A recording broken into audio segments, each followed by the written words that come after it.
गरुडगमन तव चरणकमलमिह मनसि लसतु मम नित्यम्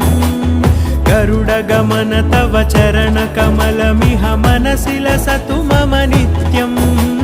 मनसि लसतु मम नित्यम् मम तापमपाकुरु देव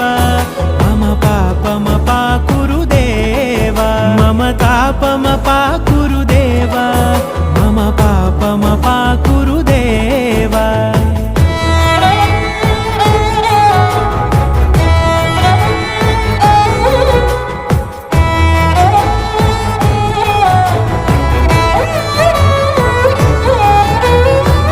जनयन विधिनमुचिहरण मुख विबुध विनुत पद पद्मा जल जनयन विधिनमुचिहरण मुख विबुध विनुत पद पद्मा विबुध विनुत पद पद्मा।